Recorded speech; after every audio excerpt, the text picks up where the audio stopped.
जानते हो दोस्तों, ज्योति सिंह को ये चिढ़ाने के लिए ही पवन सिंह सॉन्ग निकाले, इसके लेके मुद्दा ज्यादा ही यूट्यूब पे बहुत ज्यादा ही वायरल हो रहा है। लेकिन इसमें क्या बात है, क्या सच्चाई है, इसमें आज हम बात करने वाले हैं। क्योंकि आप लोगों को पता है, पवन सिंह का एक सॉन्ग रिलीज हुआ है आज सुबह ही, हो राजा जी, आते ही ट्रेंडिंग में है। क्योंकि आप लोगों को पता है, सॉन्ग को रिव्यू करने के बाद मुझे पता चला कि इस पवन सिंह ने इस सॉन्ग को किस तरह से बोला, या क्या ही बोल सकते हैं। प्रियांशु को भी प्रियांशु भैया को भी ये थैंक्स बोलना चाहिए, क्या रिमिक्स डाले हैं सॉन्ग में। और यहाँ तक नहीं कि ये सुनने का, मैंने तो दिन भर में 2 बार ही सुन चुका हूँ। और आप लोगों को पता है, इसमें ज्योति सिंह को कहीं पर से टारगेट नहीं किया गया सॉन्ग के माध्यम से। लेकिन कुछ लोग कहते हैं नहीं, ज्योति सिंह के लिए कहे गए हो राजा जी। लेकिन क्या ही बोल सकते हैं, पवन सिंह ने लाइव आकर पहले ही बोले थे कि एक सॉन्ग आने वाला है, मेरा पुराना ही है, लेकिन आप लोगों को पसंद आएगा, इस तरह से पवन सिंह ने बोले थे। जानते दोस्तों, फिर भी एक खेसारी लाल का भी फैन और पवन सिंह का फैन लेकर मुद्दा भी सामने से आ चुके हैं। क्योंकि आप लोगों को पता है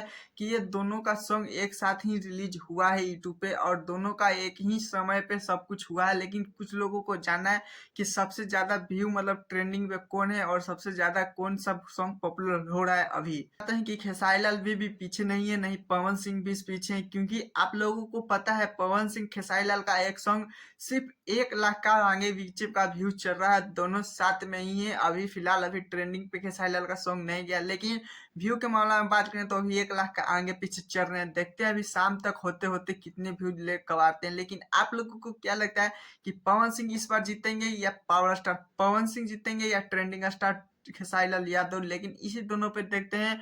लेकिन हाँ, आप लोग किनका फैन है, प्लीज कमेंट जरूर बताएगा। मैं चैनल पे नए तो चैनल को सब्सक्राइब, वीडियो को लाइक करिए। ऐसे वीडियो पाने के लिए टाटा बाय बाय।